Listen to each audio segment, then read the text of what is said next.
अस्सलामुअलैकुम मुअज़्ज़ज़ नाज़रीन, farming tips में अबैद अवान आप सबको खुशामदीद कहता है।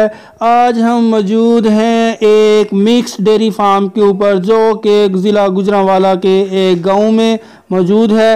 यहाँ पर इनके पास गायें भी हैं और भैंसें भी हैं। इनकी भैंसें लागर हैं लेकिन इसके बावजूद भी वो बहुत अच्छी पैदावार कर रही हैं। तो चलिए इनसे गुफ्तगू करते हैं। जी अस्सलाम वालेकुम भाई। वालेकुम सलाम जी। सर भाई थोड़ा नाम की है? मोहम्मद बिलावल। इन्हें तुसां किन्ने जानवर रखे ने? ये जानवर साढ़े कोल ने बच्चा ने 9। अच्छा ते गावां? गावां साढ़े कोल 6-7 गावां। अच्छा ये किदों दे डंगर रखे ने तुसां किन्ना करसा हो गया? ये तकरीबन जी साढ़े वड्डे रखे सन कोई 30 साल चले ने। 30 साल तो नाजरीन ये काम कर रहे ने। ਇਹਦੇ ਤੋਂ ਇਲਾਵਾ ਵੀ ਕੋਈ ਰੋਜ਼ੀ ਦਾ ਕੋਈ ਜ਼ਰੀਆ ਹੈ ਜਾਂ ਸਿਰਫ ਇਹੀ ਕੰਮ ਕਰਦੇ ਹੈ? दूध खरीदा शहर ਤੇ ਇਧਰੋਂ ਖੇਤੀਬਾੜੀ ਕਰੀ ਜੀ। ਅੱਛਾ ਠੀਕ ਹੋ ਗਿਆ। ਅੱਛਾ ਦੁੱਧ ਖੁਦ ਸੇਲ ਕਰਦੇ ਹੋ ਜਾਂ ਕੋਈ ਗੁੱਜਰ ਵਗੈਰਾ ਲਾਈ ਜਾਂਦੇ ਦੁੱਧ ਹੀ ਲਾਈ ਕਰਨੇ ਆ ਸ਼ਹਿਰ ਜਾ? ਅੱਛਾ ਦੁੱਧ ਦਾ ਕੰਮ ਤੁਸੀਂ ਖੁਦ ਕਰਦੇ ਹੋ? ਹਾਂਜੀ। ਅੱਛਾ ਕਿੱਥੇ ਜਾ ਕੇ ਸੇਲ ਕਰਦੇ ਹੋ? ਕਾਮੋਂ ਕੇ ਸ਼ਹਿਰ ਦੇ ਵਿੱਚ। ਠੀਕ ਹੈ। ਅੱਛਾ ਦੁੱਧ ਜਿਹੜਾ ਉੱਥੇ ਮਣਾਂ ਦੇ ਹਿਸਾਬ ਨਾਲ ਵੇਚਦੇ ਹੋ ਜਾਂ ਲੀਟਰ ਦੇ ਹਿਸਾਬ ਨਾਲ ਦੇ ਕੇ ਆਉਂਦੇ ਹੋ? ਲੀਟਰ ਦੇ ਹਿਸਾਬ ਨਾਲ ਤੇ ਮਣਾਂ ਦੇ ਹਿਸਾਬ ਨਾਲ। ਮਣ ਦਾ ਕੀ ਰੇਟ ਹੈ ਤੇ ਲੀਟਰ ਦਾ ਕੀ? ਲੀਟਰ ਦਾ 100 ਰੁਪਏ ਆ ਜੇ। ਅੱਛਾ ਤੇ ਮਣ ਦਾ ਜੇ 3300 ਰੁਪਏ। ਅੱਛਾ ਗਾਂ ਦਾ ਦੁੱਧ ਜਿਹੜਾ ਉਹ ਜ਼ਿਆਦਾ ਪਸੰਦ ਕੀਤਾ ਜਾਂਦਾ ਜਾਂ ਮੱਝਾਂ ਦਾ? ਤੇ ਜੀ ਜ਼ਿਆਦਾਤਰ ਤੇ ਪੀਣ ਦੇ ਹੱਕ 'ਚ ਤੇ ਮੱਝਾਂ ਦਾ ਕੀਤਾ ਜਾਂਦਾ ਹੈ ਤੇ ਉਂਝ ਪਨੀਰ ਵਾਲੇ ਗਾਂ ਦਾ। ਅੱਛਾ ਦੁੱਧ ਕਿਹੜਾ ਡੰਗਰ ਜ਼ਿਆਦਾ ਦਿੰਦਾ ਗਾਂ ਜਾਂ ਮੱਝ? ਇਹ ਜੀ ਨਸਲ ਦੀ ਗੱਲ ਹੁੰਦੀ ਜੇ। ਗਾਂ ਵਲੈਤਨ ਹੋਵੇ ਤਾਂ ਜ਼ਿਆਦਾ ਹੁੰਦੀ ਜੇ। ਉਹ 2 ਵਲੈਤਨਾਂ ਉਧਰ ਬੱਜੀਆਂ ਸਾਡੀ ਕੋਲ। ਅੱਛਾ ਜਾਂ ਜਿਹੜੇ ਨੇ ਮੱਝ ਦੇ ਜਿਹੜਾ ਨਾ ਉਹ ਛੇਤੀ ਪਾਲਦੇ ਨੇ ਜਾਂ ਗਾਂ ਦੇ? ਗਾਂ ਦੇ। ਮੱਝ ਦੇ ਕਿਉਂ ਨਹੀਂ ਛੇਤੀ ਪਾਲਦੇ? ਇਹਨਾਂ ਦਾ ਮਰਨ ਦਾ ਵੀ ਖਤਰਾ ਹੁੰਦਾ ਹੈ? ਹਾਂਜੀ ਇਹਨਾਂ ਜ਼ਿਆਦਾ ਖਤਰਾ ਹੁੰਦਾ ਮਰਨ ਦਾ। ਅੱਛਾ ਗਾਂ ਦੇ ਜਾ ਜਿਹੜੇ ਨੇ ਉਹ ਘੱਟ ਮਾਰਦੇ ਨੇ? ਹਾਂਜੀ ਉਹ ਹੁਸ਼ਿਆਰ ਹੁੰਦੇ ਨਾ ਗਾਂ ਉਹ ਨਹੀਂ ਛੇਤੀ ਮਾਰਦੇ। ਅੱਛਾ ਤੁਹਾਡੀਆਂ ਕਿੰਨੀਆਂ ਮੱਝਾਂ ਦੁੱਧ ਦੇ ਰਹੀਆਂ ਤੇ ਕਿੰਨੀਆਂ ਨਹੀਂ ਦੇ ਰਹੀਆਂ? ਫਿਲਹਾਲ ਤੇ 2 ਦੇ ਰਹੀਆਂ ਬਾਕੀ ਸਭ ਦੇ ਰਹੀਆਂ। 2 ਮੱਝਾਂ ਨਹੀਂ ਦੇ ਰਹੀਆਂ। ਹਾਂਜੀ। ਇੱਕ ਮੱਝ ਜਿਹੜੀ ਹੈ ਜ਼ਿਆਦਾ ਤੋਂ ਜ਼ਿਆਦਾ ਕਿੰਨਾ ਕੁ ਦੁੱਧ ਦੇ ਛੱਡਦੀ ਹੈ? ਇੱਕ ਮੱਝ ਜ਼ਿਆਦਾ ਤੋਂ ਜ਼ਿਆਦਾ 20 ਰੁਪਏ ਛੱਡਦੀ ਦੋਵਾਂ ਟਾਈਮਾਂ 10 ਕਿਲੋ ਇੱਕ ਟਾਈਮ। ਹਾਂਜੀ ਦੁੱਧ ਕਿੰਨੀ ਦੇਰ ਬਾਅਦ ਖਰਾਬ ਹੋ ਜਾਂਦਾ? ਕਿੰਨੀ ਦੇਰ ਤੇ ਸ਼ਹਿਰ ਪਹੁੰਚਾ ਦਿੰਦੇ ਹੋ? ਅਸੀਂ ਜੀ 1.5 ਘੰਟੇ ਦੇ ਵਿੱਚ ਚੋ ਕੇ। ਤੇ ਕਦੀ ਦੁੱਧ ਖਰਾਬ ਵੀ ਹੋਇਆ ਪਿਆ? ਕਾਫੀ ਹੋ ਜਾਂਦਾ ਕਦੀ ਵਾਧਾ ਘੱਟ ਗਰਮੀ ਤੋਂ। ਅੱਛਾ ਦੁੱਧ ਤੁਸੀਂ ਆਪ ਹੀ ਲੈ ਕੇ ਜਾਂਦੇ ਹੋ ਤੇ ਇਹਦਾ ਫਾਇਦਾ ਵੇ ਜਾਂ ਦੋਧੀ ਨੂੰ ਚੁਕਾਉਣ ਦਾ ਫਾਇਦਾ? ਇਹਦਾ ਫਾਇਦਾ ਹੈ ਆਪ ਹੀ ਖੜਨ ਦਾ ਫਾਇਦਾ? ਹਾਂਜੀ। ਅੱਛਾ ਇਹ ਜਿਹੜੇ ਮਾਸ਼ਾਅੱਲਾ ਡੰਗਰ ਨੇ ਇਹਨਾਂ ਨੂੰ ਸਾਂਭਣ ਲਈ ਕਿੰਨੇ ਬੰਦੇ ਚਾਹੀਦੇ ਨੇ? ਇਹਨਾਂ ਨੂੰ ਸਾਂਭਣ ਲਈ 2 ਬੰਦੇ ਚਾਹੀਦੇ। ਅੱਛਾ ਤੇ ਤੁਸੀਂ ਬਾਹਰ ਦੇ ਨੌਕਰ ਰੱਖੇ ਨੇ ਜਾਂ ਆਪ ਹੀ ਸੰਭਾਲ? ਅਸੀਂ ਖੁਦ ਹੀ ਹਾਂ। ਅੱਛਾ ਕਈ ਲੋਕੀ ਨੌਕਰ ਰੱਖਦੇ ਨੇ ਉਹ ਨੱਸ ਜਾਂਦੇ ਨੇ ਉਹਦੀ ਵਜ੍ਹਾ ਕੀ ਭਲਾ? ਉਹਦੀ ਵਜ੍ਹਾ ਹੈ ਕਿ ਜਿਹੜਾ ਕੰਮ ਹੈ ਨਾ ਇਹ ਆਪਣੇ ਬੰਦਿਆਂ ਵਾਲਾ ਜੀ। ਇਹ ਨੌਕਰਾਂ ਦਾ ਕੰਮ ਹੀ ਨਹੀਂ ਜੀ। ਨੌਕਰ ਥੋੜ੍ਹਾ ਕਰਦੇ ਨੇ ਇਸ ਵਜ੍ਹਾ ਤੋਂ। ਅੱਛਾ ਇੱਕ ਮੱਝ ਦਾ ਹਿਸਾਬ ਕਰੀਏ ਹਾਂਜੀ ਤੇ ਉਹਦੇ ਉੱਤੇ ਰੋਜ਼ ਦਾ ਕਿੰਨਾ ਕੁ ਖਰਚਾ ਆ ਜਾਂਦਾ? ਉਹਦਾ ਖਰਚਾ ਤਕਰੀਬਨ 1000 ਰੁਪਏ ਆ ਜਾਂਦਾ ਹੈ ਇੱਕ ਮੱਝ ਤੇ? ਹਾਂਜੀ ਰੋਜ਼ ਦਾ? ਠੀਕ ਹੈ। ਖਾਲ ਚੋਕਰ ਖਰਚਾ ਪਾ ਲਈਏ ਤੇ 1000 ਰੁਪਇਆ ਖਰਚ ਕਰਕੇ ਇੱਕ ਮੱਝ ਰੋਜ਼ ਦਾ ਤੁਹਾਨੂੰ ਕਿੰਨਾ ਵਾਪਸ ਕਰਦੀ ਹੈ? ਜਾਂ ਕਈ 200 ਵੱਧ ਜਾਂਦਾ ਹੈ 1000 ਤੋਂ, ਕਦੀ 500, ਕਦੀ 500, ਕਦੀ ਘੱਟ ਜਾਂਦਾ। ਠੀਕ ਹੈ। ਤੰਦਰੁਸਤੀ ਗੱਲ ਇਹਨਾਂ ਨਾਲ। ਅੱਛਾ ਇਹਨਾਂ ਨੂੰ ਜ਼ਿਆਦਾ ਦੁੱਧ ਦੀ ਪੈਦਾਵਾਰ ਵਾਸਤੇ ਕੀ ਪਾਉਣਾ ਚਾਹੀਦਾ ਡੰਗਰਾਂ ਨੂੰ? ਇਹਨਾਂ ਨੂੰ ਜੀ ਖਾਲ ਚੋਕਰ ਤੇ ਜ਼ਿਆਦਾਤਰ ਪਾਈਦਾ ਤੇ ਪੱਠੇ ਛੱਠੇ। ਅੱਜ ਕੱਲ੍ਹ ਲੋਕੀ ਡੰਗਰ ਰੱਖਣਾ ਜਿਹੜਾ ਨਾ ਮੁਸ਼ਕਲ ਸਮਝਦੇ ਨੇ ਤੇ ਤੁਹਾਡੇ ਖਿਆਲ 'ਚ ਡੰਗਰ ਰੱਖਣਾ ਆਸਾਨ ਹੈ ਜਾਂ ਮੁਸ਼ਕਲ ਹੈ? ਅੱਛਾ ਤਾਂ ਕੰਮ ਹੈ ਮੁਸ਼ਕਲ ਕੋਈ ਨਹੀਂ ਹੈ। ਅਗਰ ਕੋਈ ਅਭੀ ਨਬੀ ਭਾਂਜੇ ਜਾਣਾ ਪਈਏ ਤੇ ਕੋਈ ਮਹੱਲੇ ਵਾਲੇ ਵੀ ਪੱਠੇ ਪਾ ਛੱਡਦੇ ਨੇ ਜਾਂ ਕੋਈ ਆਪਣਾ ਬੰਦਾ ਛੱਡ ਕੇ ਜਾਣਾ ਪੈਂਦਾ? ਅੱਲਾ ਤੋਂ ਗੁਮਾਨ ਤੁਹਾਡੇ ਦੁਆਰਾ ਜਿਹਨੂੰ ਕਹੀ ਉਹੀ ਕੰਮ ਕਰ ਦਿੰਦਾ। ਠੀਕ। ਇਹ ਹਰ ਸ਼ੇ ਬੰਦੇ ਦੇ ਵਿੱਚ ਹੋਣੀ ਚਾਹੀਦੀ। ਠੀਕ ਗੁੱਡ। ਅੱਛਾ ਇਹ ਦੱਸੋ ਕਿ ਜਿਹੜਾ ਜਾਵ ਹੈ ਮੱਝ ਦਾ ਗਾਂ ਦਾ ਇਹਨਾਂ ਨੂੰ ਕਿੰਨਾ ਕੁ ਦੁੱਧ ਛੱਡਣਾ ਚਾਹੀਦਾ? ਇੱਕ ਥਣ 2 ਥਣ ਜਾਂ? ਪਹਿਲੇ ਤਾਂ 2 ਮਹੀਨੇ ਚਾਹੀਦੇ 2 ਥਣ ਛੱਡਣੇ। ਅੱਛਾ ਤੇ ਮਰੋ 6 ਮਹੀਨੇ ਇੱਕ ਥਣ ਛੱਡਣਾ ਚਾਹੀਦਾ ਬੱਚੇ ਨੂੰ। ਮਰੋ ਜਿਵੇਂ ਮੱਝ ਹੁੰਦੀ ਉਹ ਦੁੱਧ ਪਿਆਣ ਦੇ ਬੱਚਾ ਤਾਂ ਹੀ ਨਾਲ ਰਲਦਾ ਨਾ। ਠੀਕ। ਅੱਛਾ ਜਿਹੜਾ ਜਾਵ ਹੈ ਇਹ ਕਿੰਨੇ ਮਹੀਨਿਆਂ ਬਾਅਦ ਜਿਹੜਾ ਨਾ ਪੱਠੇ ਖਾਣਾ ਸ਼ੁਰੂ ਕਰ ਦਿੰਦਾ? ਇਹ ਮਾਲ ਦਾ ਡਿਪੈਂਡ ਹੁੰਦਾ ਹੈ। ਅੱਛਾ ਜਾ ਰੱਖਣ 'ਚ ਫਾਇਦਾ ਜਾਂ ਇਹਨਾਂ ਨੂੰ ਵੇਚਣ 'ਚ ਫਾਇਦਾ?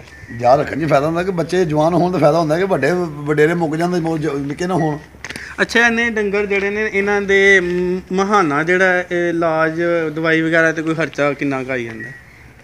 ਇਹ ਜੇ ਅੱਲਾ ਦਾ ਫਜ਼ਲ ਹੋਵੇ ਫਿਰ ਆਨਾ ਵੀ ਖਰਚਾ ਨਹੀਂ, ਜਿਹਦੇ ਬੰਦੇ ਦੇ ਮਗਦਰ ਮਾਠੇ ਹੋਣ ਤਾਂ ਭਾਵੇਂ 4 ਲੱਖ ਖਰਚਾ ਕਰ ਲਓ। ਅੱਛਾ ਜਾਨਵਰ ਬਿਮਾਰ ਹੋ ਜਾਣ ਤਾਂ ਉਹਦੀ ਕੀ ਇਲਾਮਾਤ ਨੇ ਕਿ ਇਹ ਡੰਗਰ ਬਿਮਾਰ ਨਜ਼ਰ ਆ ਰਿਹਾ? ਡਾਕਟਰ ਹੁੰਦਾ ਬੰਦੇ ਨੰਬਰ ਚੈੱਕ ਕਰਦਾ। ਅੱਛਾ ਇਹ ਡੰਗਰ ਦੇ ਕਰਮਾਂ ਦੇ ਕੁਦਰਤ ਦਾ ਨਿਜ਼ਾਮ ਐਸਾ ਇਹਨਾਂ ਨੂੰ ਤਬੀਅਤ ਸਪਿੰਦੀ ਹੈ। ਅੱਛਾ ਢਿੱਲੇ ਪੈ ਜਾਂਦੇ ਨੇ? ਢਿੱਲੇ ਪੈ ਦੁੱਧ ਨਹੀਂ ਪੂਰਾ ਕਰਦੇ, ਪੁੱਠੇ ਨਹੀਂ ਖਾਂਦੇ, ਘੁੱਟੇ ਟੁੱਟਦੇ ਨੇ, ਸਮਝ ਗਏ। ਮਲੂਮ ਹੁੰਦਾ ਡੰਗਰ ਠੀਕ ਨਹੀਂ ਗਾ। ਅੱਛਾ ਡੰਗਰ ਪੱਠੇ ਨਹੀਂ ਖਾ ਰਿਹਾ, ਢਿੱਲਾ ਪੈ ਗਿਆ ਤੇ ਉਹਦਾ ਦੇਸੀ ਇਲਾਜ ਕੀ ਕਰਦੇ? ਦੇਸੀ ਇਲਾਜ ਪੱਠੇ ਨਾ ਖਾਏ, ਮਸਾਲਾ ਦਿਓ, ਦਵਾਲਾ ਬਣਾ ਕੇ, ਨਹੀਂ ਤਾਂ ਗੁੜ ਗੰਢੇ ਜਵੈਣ। ਉਸ ਤੋਂ ਇਲਾਵਾ ਇਹਨਾਂ ਜਾਨਵਰਾਂ 'ਚ ਆਮ ਜਿਹੜੀਆਂ ਬਿਮਾਰੀਆਂ ਪਾਈਆਂ ਜਾਂਦੀਆਂ ਨੇ ਉਹ ਕੀ ਨੇ?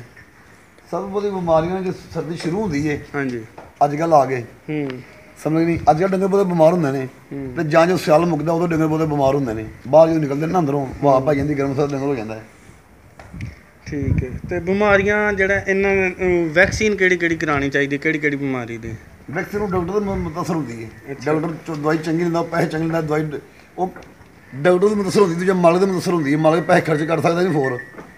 ਅੱਛਾ ਕੋਈ ਚੰਗਾ ਜਿਹਾ ਦੇਸੀ ਮਸਾਲਾ ਦੱਸੋ ਜਿਹੜਾ ਰੈਗੂਲਰ ਜਾਨਵਰ ਨੂੰ ਦੇਣਾ ਚਾਹੀਦਾ, ਜਿਹੜੇ ਮਵੇਸ਼ੀ ਪਾਲ ਹਜ਼ਰਾਤ ਨਾਜ਼ਰੀਨ ਜਿਹੜੇ ਸੁਣਦੇ ਨੇ ਪਏ ਵੇਖ ਰਹੇ ਨੇ ਵੀਡੀਓ, ਉਹਨਾਂ ਨੂੰ ਨੁਸਖਾ ਦੱਸੋ ਕਿ ਇਹ ਰੈਗੂਲਰ ਦਿੰਦੇ ਰਹੋ, ਜਾਨਵਰ ਬਿਮਾਰ ਨਹੀਂ ਹੁੰਦਾ। ਰੈਗੂਲਰ ਸਭ ਤੋਂ ਪਤਾ 8 ਦਿਨਾਂ ਵਿੱਚ ਮੱਝ ਨੂੰ ਮਿਰਚਾਂ ਚਾਹੀਦੀਆਂ ਨੇ, ਮਿਰਚਾਂ ਕੁੱਟ ਕੇ ਪਿੰਨੀ ਬਣਾ ਕੇ। ਅੱਛਾ ਹੋਰ ਮਿਰਚਾਂ ਤੋਂ ਇਲਾਵਾ 10 ਦਿਨਾਂ ਬਾਅਦ 15 ਦਿਨ ਲਿਆਰੀ ਮੱਝ ਦੂਜੇ ਡੰਗਰ ਪੱਠੇ ਖਵਾਉਣੇ ਨੇ ਤੇ ਉਹਨਾਂ ਨੂੰ ਗੰਢੇ ਜਵੈਣ ਕਾ ਲੂਣ ਗੁੜ ਇਹ ਇਸਤੇਮਾਲ ਕਰੋ। ਅੱਛਾ ਮੱਝ ਜੇ ਕੱਟਾ ਦੇਵੇ ਤਾਂ ਕੱਟਾ ਕਿੰਨੀ ਕੁ ਉਮਰ ਦਾ ਕਰਕੇ ਵੇਚਣਾ ਚਾਹੀਦਾ? ਇਹ ਤੇ ਮਾਲ ਜੇ ਬੰਦਾ ਪੂਰਾ ਤਿਆਰ ਕਰਦੇ ਮੱਝ ਦਾ ਮੁੱਲ ਕੱਟਾ ਹੋ ਜਾਂਦਾ ਹੈ। ਪੂਰਾ ਤਿਆਰ ਕਰਦੇ ਕਿੰਨੀ ਕੁ ਉਮਰ ਦਾ ਹੋਣਾ? ਉਮਰ ਦੱਸ ਦਿਓ ਬਸ। ਉਮਰ ਦੋਂਦਾ ਹੋ ਜਾਵੇ ਤੇ ਫਿਰ ਕੱਟਾ ਦਾ ਹੱਕ ਦੇ ਫਿਰ ਹੀ ਵੇਚਣਾ ਨਾ। ਠੀਕ ਹੈ। ਅੱਛਾ ਹਵੇਲੀ ਜਿਹੜੀ ਇਹ ਤੁਹਾਡੀ ਆਪਣੀ ਹੈ? ਅੱਲਾ ਦਾ ਹੁਕਮ ਨਾਲ। ਇਹ ਕਿੰਨੀ ਜਗ੍ਹਾ 'ਚ ਹੋਵੇ? ਕਹਿ ਰਿਹਾ ਵਾਂ ਕਿ ਪੱਠੇ ਬਾਹਰ ਜਿਹੜੇ ਬੀਜੀ ਦੇ ਨੇ ਉਹ ਕਿੰਨੇ ਕੁ ਕਿੱਲੇ ਹੋਣੇ ਚਾਹੀਦੇ ਨੇ ਤਾਂ ਸਹੀ ਤਰੀਕੇ ਸੋਨਾ ਪਈ ਉਹਨੂੰ 5 ਕਿੱਲੇ ਹੋਣੇ ਚਾਹੀਦੇ ਨੇ। ਅੱਛਾ ਠੀਕ ਹੈ। ਤੇ ਖੁਸ਼ਕ ਚਾਰਾ ਜਿਹਨੂੰ ਤੂੜੀ ਆਖੀਦਾ, ਤੂੜੀ ਕਿੰਨੀ ਸਾਲਾਨਾ ਤੁਸੀਂ ਪਾਉਂਦੇ ਹੋ, ਕਿੰਨੇ ਕਿੱਲਿਆਂ ਦੀ? ਥ੍ਰੈਸ਼ਰ ਹੋਵੇ ਫਿਰ ਤੇ ਇਹਨਾਂ ਕਰਮਾਂ ਨਾਲ ਜਿਹੜੀ 16-17 ਪੈਣੀ ਚਾਹੀਦੀ ਹੈ। ਤੇ ਜੇ ਹੋਵੇ ਦੂਜੀ ਚਾਪਰ ਦੀ ਬਣੀ ਤੇ ਫਿਰ ਭਾਵੇਂ 30 ਕਿੱਲੇ ਦੀ ਹੋ ਜਾਏ।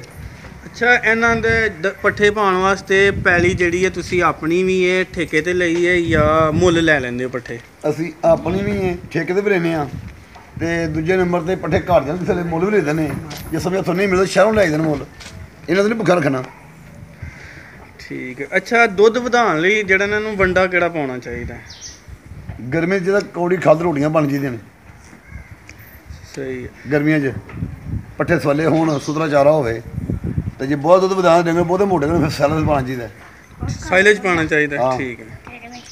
ਸਵੇਰੇ ਕਿੰਨੇ ਵਜੇ ਪੱਠੇ ਪਾ ਦਿੰਦੇ ਆ ਨਾ? ਪੱਠੇ ਪਾਉਣ ਦੇ ਸਿਆਲ 'ਚ ਅਸੀਂ ਪੱਠੇ ਪਾ ਦੇਣਾ 11 ਵਜੇ। ਅੱਛਾ ਠੀਕ ਹੈ। ਰਾਤ ਨੂੰ ਤੇ ਗਰਮੀ 'ਚ ਪਾ ਦੇਣੇ ਤੇ ਬੰਦ ਹੋ ਪਾਉਣ। ਗਰਮੀ 'ਚ ਅਸੀਂ ਪਾਉਂਦੇ ਹਾਂ ਰੱਬ ਦਾ ਭਲਾ ਕਰੇ 2:30 ਵਜੇ। ਤੇ ਦੁੱਧ ਕਿੰਨੇ ਵਜੇ ਇਹਨਾਂ ਦੇ ਧਾਰ ਕਿੰਨੇ ਵਜੇ ਕੱਢਦੇ ਆ? ਧਾਰ ਸਿਆਲ 'ਚ 3 ਵਜੇ, ਗਰਮੀ 'ਚ 5 ਵਜੇ। ਤੇ ਸਵੇਰ ਬਾਹਰ ਕਿੰਨੇ ਵਜੇ ਬੰਨ ਦਿੰਦੇ ਆ ਨਾ? ਸੁਬਾਹ ਅਸੀਂ ਸਿਆਲ ਵਿੱਚ ਬੰਨ੍ਹਦੇ ਇਹਨਾਂ ਨੂੰ ਬਾਹਰ ਕੱਚੀ ਜਗ੍ਹਾ ਤੇ। ਆਭਾਰੀ ਨੂੰ 4:30 ਪੌਣੇ 5 ਵਿੱਚ ਹੋ ਗਏ ਤੇ ਗਰਮੀ ਬੰਨੇ 6 ਵਿੱਚ ਹੋ ਗਏ। ਤੇ ਦੁਪਹਿਰੇ ਪਾਣੀ ਇਹਨਾਂ ਨੂੰ ਡਾਂਦੇ ਹੋ? ਅਸੀਂ 10 ਵਜੇ ਤੋਂ ਬਾਅਦ ਆਉਂਦੇ ਪਾਣੀ ਡਾਈਦਾ, ਫਿਰ ਦੁਬਾਰਾ ਹੋਦੀ ਬਣਾਈ ਫਿਰ ਆ ਗਿਆ ਆਪਣੀ ਮਰਜ਼ੀ ਨਾਲ ਪਾਣੀ ਪੀਣ। ਅੱਛਾ ਡੰਗਰ ਰੱਖੇ ਹੋਣ ਤਾਂ ਇਹਨਾਂ ਨੂੰ ਚਾਰਨ ਦਾ ਕੀ ਫਾਇਦਾ ਹੈ? ਚਾਰਨਾ ਚਾਹੀਦਾ ਹੈ? ਕਿੰਨੀ ਦੇਰ ਚਾਰਨਾ ਚਾਹੀਦਾ? ਚਾਰਨੋਂ ਬੰਦੇ ਤੇ ਆਪਣੇ ਟਾਈਮ ਤੱਕ ਬੰਦੇ ਕਿ ਇੰਨੇ ਵੀ ਚਾਰਦੇ। ਇਹ ਬੰਦੇ ਹਰ ਬੰਦੇ ਨੂੰ ਆਪਾਂ ਨੂੰ ਸ਼ੌਕ ਦੀ ਗੱਲ ਹੁੰਦੀ ਹੈ। ਕੋਈ ਬੰਦੇ ਪਿਆਰ ਨਾਲ ਸ਼ੌਕ ਨਾਲ ਬੱਚਾ ਆਪਣੀ ਮਰਜ਼ੀ ਨਾਲ ਪਾਣੀ ਪੀਂਦੇ ਨੇ, ਮਰਜ਼ੀ ਨਾਲ ਬਾਹਰੋਂ ਸ਼ਾ ਖਾਂਦੀਆਂ ਨੇ ਤੇ ਕਈ ਬੰਦੇ ਨੂੰ 12 ਮਹੀਨੇ ਬੰਨ੍ਹ ਕੇ ਪਾਉਂਦੇ ਨੇ। ਉਹਨੇ ਉਹ ਮਰਦ ਮੁਸਰ। ਅੱਛਾ ਇਹ ਦੱਸੋ ਕਿ ਡੰਗਰ ਸੂਣ ਵਾਲਾ ਹੋਏ ਤੇ ਕਈ ਡੰਗਰ ਪਿੱਛਾ ਮਾਰਦੇ ਨੇ, ਕਦੀ ਆ ਤੁਹਾਡੇ ਜਾਨਵਰ ਨੂੰ ਕਿਸ ਹੋਇਆ ਤੇ ਉਹਦਾ ਕੀ ਇਲਾਜ ਕਰਨਾ ਚਾਹੀਦਾ ਜਾਂ ਇਹ ਤੋਂ ਬਚਣ ਲਈ ਕੀ ਕਰਨਾ ਚਾਹੀਦਾ? ਉਹਦਾ ਬੱਚੇ ਲਈ ਪਹਿਲਾਂ ਮੈਡੀਸਨ ਦਿਓ ਡਾਕਟਰ ਅੱਛੇ ਕੋਲ ਲੈ ਕੇ। ਦੂਜੇ ਨੰਬਰ ਦੇ ਉਹਨੂੰ ਚੁਰ ਕਰਕੇ ਦਿਓ। ਠੀਕ। ਅੱਛਾ ਸਾਡੇ ਨਾਜ਼ਰੀਨ ਨੂੰ ਜਿਹੜਾ ਨਾ ਮਸ਼ਵਰਾ ਦਿਓ ਕਿ ਅਗਰ ਕਾਰੋਬਾਰ ਕਰਨਾ ਚਾਹਣ ਡੰਗਰਾਂ ਵਾਲਾ ਤੇ ਉਹਨਾਂ ਨੂੰ ਕਿੰਨੀਆਂ ਮੱਝਾਂ ਤੋਂ ਸ਼ੁਰੂ ਕਰਨਾ ਚਾਹੀਦਾ? ਇਹ ਤਾਂ ਬੰਦੇ ਦੀ ਗੁੰਜਾਇਸ਼ ਸਿਰ ਤੇ ਕਈ ਬੰਦੇ 10 ਮੱਝਾਂ ਸ਼ੁਰੂ ਕਰਦੇ ਨੇ, ਕਈ 50 ਤੋਂ ਕਰਦੇ ਨੇ, ਕਈ 2 ਤੋਂ ਕਰਦੇ ਨੇ। ਇਹ ਤਾਂ ਗੁੰਜਾਇਸ਼ ਸਿਰ ਤੇ ਨਾ। ਅੱਛਾ ਤੁਹਾਡੇ ਫਾਰਮ ਤੇ ਜਿਹੜਾ ਨਾ ਕਿਹੜੀ ਕਿਹੜੀ ਨਸਲ ਦੇ ਜਾਨਵਰ ਨੇ? ਮੱਝਾਂ ਜਿਹੜੀਆਂ ਨੇ ਕਿਹੜੀ ਕਿਹੜੀ ਨਸਲ ਦੀਆਂ ਨੇ? ਮੱਝ ਚੀਚਾ ਉਤਲੀ ਦੀ ਹੈ, ਕਾੜੇ ਦੀ ਹੈ, ਆਰਫ ਵਾਲੇ ਦੀ ਹੈ ਗਾਂ ਵਲੈਤਨ ਨੇ ਦੇਸੀ ਸਹੀ ਵਾਲੀ ਵਲੈਤਨ ਗਾਂ ਹੈ। ਸਹੀ ਹੈ। ਨੀਲੀ ਦੀਆਂ ਰਾਵੀ ਦੀਆਂ ਮੱਝਾਂ ਜਿਹੜੀਆਂ ਨੇ, ਨੀਲੀ ਦੀਆਂ ਰਾਵੀ ਸਾਰੀ ਉਹੀ ਗਿਣੀਆਂ ਨੇ ਨਾ। ਅੱਛਾ ਇਹ ਹੁਣ ਨੀਲੀ ਦੀ ਕੰਡ ਤੋਂ ਆਈ ਹੈ। ਠੀਕ। ਸਮਝੀ? ਉਹ ਪਰਲੀ ਰਾਵੀ ਦੀ ਕੰਡ ਤੋਂ ਆਈ ਹੈ। ਅੱਛਾ ਸੋਹਣ ਜਿਹੜਾ ਵੇ ਉਹ ਨੀਲੀ ਦਾ ਜ਼ਿਆਦਾ ਜਾਂ ਰਾਵੀ ਦਾ? ਨੀਲੀ ਦਾ। ਸਹੀ। ਤੇ ਦੁੱਧ ਕਿਹੜੀ ਜ਼ਿਆਦਾ ਦਿੰਦੀ ਹੈ? ਦੁੱਧ ਸਭ ਤੋਂ ਬਹੁਤਾ ਦਰਿਆ ਦੀ ਮੱਝ ਦਾ। ਨੀਲੀ ਦੀ ਦੁੱਧ? ਨੀਲੀ ਦੀ ਮੱਝ। ਠੀਕ, ਨੀਲੀ ਦੀ ਮੱਝ ਜ਼ਿਆਦਾ।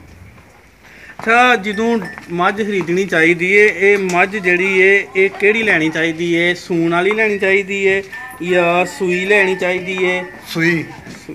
ਅੱਛਾ ਉਸ ਤੋਂ ਇਲਾਵਾ ਜਿਹੜਾ ਮੱਝ ਲੈਣੀ ਚਾਹੀਦੀ ਜਾਂ ਝੋਟੀ ਲੈਣੀ ਚਾਹੀਦੀ ਜਾਂ ਕਟੀਆਂ ਲੈ ਕੇ ਉਹਨਾਂ ਨੂੰ ਤਿਆਰ ਕਰਨਾ ਚਾਹੀਦਾ, ਕਿਹਦੇ 'ਚ ਜ਼ਿਆਦਾ ਫਾਇਦਾ ਹੈ? ਫਾਇਦਾ ਜ਼ਿਆਦਾ ਝੋਟੀਆਂ 'ਚ, ਸਭ ਤੋਂ ਜ਼ਿਆਦਾ ਫਾਇਦਾ ਕੱਟੀਆਂ 'ਚ। ਠੀਕ ਹੈ। ਤੇ ਰੋਜ਼ ਦੇ ਰੋਜ਼ ਅੱਛਾ ਕੱਟੀ ਜਿਹੜੀ ਏ ਕਿੰਨੀ ਉਮਰ ਦੀ ਲੈਣੀ ਚਾਹੀਦੀ ਤਾਂ ਕਿ ਜਿਹੜੀ ਉਹ ਬਣ ਜਾਵੇ ਛੇਤੀ? ਉਹ 3 ਸਾਲ ਤੋਂ ਉੱਤੇ ਤੋਂ ਲੈਣੀ ਚਾਹੀਦੀ ਹੈ। 3 ਸਾਲ ਦੀ ਕੱਟੀ। ਠੀਕ ਹੈ। ਅੱਛਾ ਇਹ ਮੱਝਾਂ ਜਿਹੜੀਆਂ ਕਿਹੜੇ ਕਿਹੜੇ ਇਲਾਕੇ 'ਚ ਖਰੀਦੀਆਂ ਨੇ ਤੁਸੀਂ? ਦੱਸਾਂ ਤੁਹਾਨੂੰ ਇੱਕ ਚਮਤਨੀ ਦੀ ਹੈ, ਇੱਕ ਨੀਲੀ ਦੀ ਹੈ। ਸਮਝ ਨਹੀਂ? ਅੱਛਾ ਦੋ ਕਾਲੇ ਨੇ। ਇਹ ਜਿਹੜਾ ਨਾ ਔਸਤਨ ਮੱਝ ਦੀ ਕੀਮਤ ਜਿਹੜੀ ਹੈ ਕਿੰਨੀ ਕਦੀ ਅੱਜ ਕੱਲ੍ਹ ਆ ਰਹੀ ਹੈ ਮੱਝ? ਉਸ ਤੋਂ ਚੰਗੀ ਲੈਣੀ ਹੈ ਤੇ ਬਾਈ 7 ਲੱਖ ਲੈ ਕੇ ਤੇ 2 ਲੱਖ ਦੀ ਕਰੇ। ਅੱਛਾ ਅਗਰ ਕਿਸੇ ਨੇ 2 ਲੱਖ ਜਾਂ 2.5 ਲੱਖ ਦੀਆਂ ਮੱਝਾਂ ਲੈਣੀਆਂ ਹੋਣ ਤੇ ਉਹਨੂੰ ਕਿੱਥੋਂ ਲੈਣੀਆਂ ਚਾਹੀਦੀਆਂ ਨੇ, ਕਿਹੜੇ ਏਰੀਆ 'ਚ ਜਾਣਾ ਚਾਹੀਦਾ, ਤੁਸੀਂ ਕੀ ਮਸ਼ਵਰਾ ਦਿਓ? ਉਹਨੂੰ ਬਾਈ ਤੋਂ ਮੰਡੀ ਲੱਗਦੀ ਚੀਜ਼ਾਂ ਪਤਾ ਨਹੀਂ। ਅੱਛਾ 10,000 ਨੂੰ ਲੱਗਦੀ ਹੈ ਆਰਫ ਵਾਲੇ, 6 ਹੂੰ। ਲੱਗਦੀ ਕਾੜੇ ਨੇ ਤਰੋਂ ਮੰਡੀ ਜਾਣਾ ਚਾਹੀਦਾ। ਅੱਛਾ ਇਹ ਦੱਸੋ ਅਗਰ ਬੰਦਾ ਉਹਨਾਂ ਇਲਾਕਿਆਂ 'ਚ ਚੀਚਾ ਵਤਨੀ ਜਾਂ ਵਿਹਾੜੀ ਜਾਂ ਉਧਰ ਤੁਰ ਜਾਂਦਾ ਬਾਹਰ ਵਾਲੇ ਇਲਾਕੇ 'ਚ, ਤੇ ਇਹ ਦੱਸੋ ਉੱਥੋਂ ਜਿਹੜੇ ਨੇ ਮੰਡੀਆਂ ਲੱਗਦੀਆਂ ਨੇ ਉੱਥੋਂ ਡੰਗਰ ਲੈਣਾ ਚਾਹੀਦਾ ਜਾਂ ਡੇਰਿਆਂ ਤੋਂ ਜਾ ਕੇ ਲੈਣਾ ਚਾਹੀਦਾ? ਡੇਰਿਆਂ ਦਾ ਮੁੱਲ ਨਹੀਂ ਬਣਦਾ, ਮੰਡੀ 'ਚ ਮੁੱਲ ਬਣਦਾ। ਅੱਜ ਤੱਕ ਐਸਾ ਕਿਉਂ ਨਹੀਂ ਕੀਤਾ ਕਿ ਉੱਥੋਂ ਬਰੀਡਰ ਲੈ ਆਉਣ ਜਿਹੜੇ ਕੱਟੇ ਝੋਟੇ ਨੇ ਉਹਨਾਂ ਕੋਲੋਂ ਮੱਝਾਂ ਨੂੰ ਨਵੀਆਂ ਕਰਾਈਆਂ ਤੇ ਇਹ ਨਸਲ ਇੱਥੇ ਹੀ ਵਾਫਰ ਹੋਈ ਹੈ? ਨਸਲ ਵਧਾਉਂਦਾ ਉਹ ਬੰਦਾ ਜੇ ਕੋਈ ਗੁੰਜਾਇਸ਼ ਖੁੱਲੀ ਹੈ। ਅੱਛਾ ਜਿਹੜਾ ਇੱਕ ਬੰਦਾ ਮਜ਼ਦੂਰ ਹੈ ਉਹਨੇ ਕਰਨਾ ਵੀ ਇਥੋਂ ਖਾਣਾ, ਗਮੀ ਖੁਸ਼ੀ ਵਿਆਹ ਸ਼ਾਦੀ ਹਰ ਸ਼ਾਇਦ ਵਧਾਉਣੀ ਹੈ। ਤੇ ਨਾਲੋਂ ਲੋਕੀ ਬਣਾਉਂਦੇ, ਨਾਲੋਂ ਲੋਕਾਂ ਦਾ ਹਾਲਾਤ ਜ਼ਿਆਦਾ ਵੱਧ ਗਿਆ, ਲੋਕਾਂ ਦੇ ਭੈਣਾਂ ਭਰਾ ਬੱਚੇ ਵੱਧ। ਅੱਛਾ ਆਪਣਾ ਸ਼ੈੱਡ ਦਾ ਦੱਸੋ ਕਿ ਜਿਹੜਾ ਉੱਤਲੀ ਛੱਤ ਵੇ ਉਹ ਕੱਚੀ ਸਹੀ ਹੈ ਜਾਂ ਪੱਕੀ ਹੋਣੀ ਚਾਹੀਦੀ ਹੈ? ਛੱਤ ਦੂਜੀ ਹੋਣੀ ਚਾਹੀਦੀ ਹੈ, ਕੱਚੀ। ਅੱਛਾ ਸਾਡੀ ਜਗ੍ਹਾ ਦੇ ਮੁਕਾਬਲਾ ਹਲਕਾ ਮੀਟਰ ਪਾਇਆ ਹੈ। ਠੀਕ ਹੈ। ਕੱਚੀ ਜਿਹੜੀ ਹੈ ਠੰਡੀ ਰਹਿੰਦੀ ਹੈ? ਠੰਡੀ ਰਹਿੰਦੀ ਗਰਮੀਆਂ 'ਚ। ਤੇ ਥੱਲੋਂ ਜਿਹੜਾ ਤੁਸੀਂ ਇੱਟਾਂ ਲਾਈਆਂ ਨੇ ਇਹ ਇੱਟਾਂ ਲਾਉਣੀਆਂ ਚਾਹੀਦੀਆਂ ਨੇ ਜਾਂ ਕੱਚਾ ਸਹੀ ਹੈ, ਜਾਨਵਰ ਈਜ਼ੀ ਰਹਿੰਦਾ ਕੱਚੇ 'ਤੇ? ਜਾਨਵਰ ਇਹਦੀ ਕੱਚਾ ਤਾਂ ਰਹਿੰਦਾ ਹੈ। ਅੱਛਾ ਤੇ ਇਹ ਸਾਂ ਇੱਟਾਂ ਲਾਈ ਤੇ ਗੰਦ ਮਾਜਣ ਦਾ ਇੱਟਾਂ ਲਾਣੀ ਜ਼ਰੂਰੀ ਹੈ, ਕੱਚਾ ਜ਼ਰੂਰੀ ਹੈ। ਠੀਕ ਹੈ। ਸਫਾਈ ਵਾਸਤੇ ਇੱਟਾਂ ਜ਼ਰੂਰੀ ਨੇ, ਬਾਅਦ ਚ ਇਹਨਾਂ ਨੂੰ ਬਾਹਰ ਬੰਦ ਹੋ ਬਾਹਰ ਬੰਦ ਹੈ ਜੀ। ਬਹੁਤ ਸ਼ੁਕਰੀਆ ਤੁਹਾਡਾ ਭਾਈ, ਬਹੁਤ ਅੱਛੀ ਇਨਫੋਰਮੇਸ਼ਨ ਤੁਸੀਂ ਦਿੱਤੀ। ਆਪਣਾ ਇੱਕ ਵਾਰੀ ਨਾਂ ਤੇ ਇਲਾਕਾ ਦੱਸ ਦਿਓ ਤਾਂ ਕਿ ਨਾਜ਼ਰੀਨ ਨੂੰ ਪਤਾ ਚੱਲੇ ਕਿ ਇਸ ਏਰੀਏ ਦੇ ਵਿੱਚ। ਜ਼ਿਲ੍ਹਾ ਵੀਰਾਂ, ਜ਼ਿਲ੍ਹਾ ਕਾਮੋਗੀ, ਪਿੰਡ ਖੰਗੂੜਾ। ਖੰਗੂੜਾ। ਤੇ ਨਾਂ ਆਪਣਾ ਨਹੀਂ ਦੱਸਿਆ ਤੁਸੀਂ? ਪੱਪੂ ਦੋਦੀ। ਪੱਪੂ ਦੋਦੀ ਜੀ। ਬਹੁਤ ਸ਼ੁਕਰੀਆ ਸਰ, ਬਹੁਤ ਸ਼ੁਕਰੀਆ। ਬਹੁਤ ਮਿਹਰਬਾਨੀ ਮੇਰੇ ਵੀਰ ਦੀ।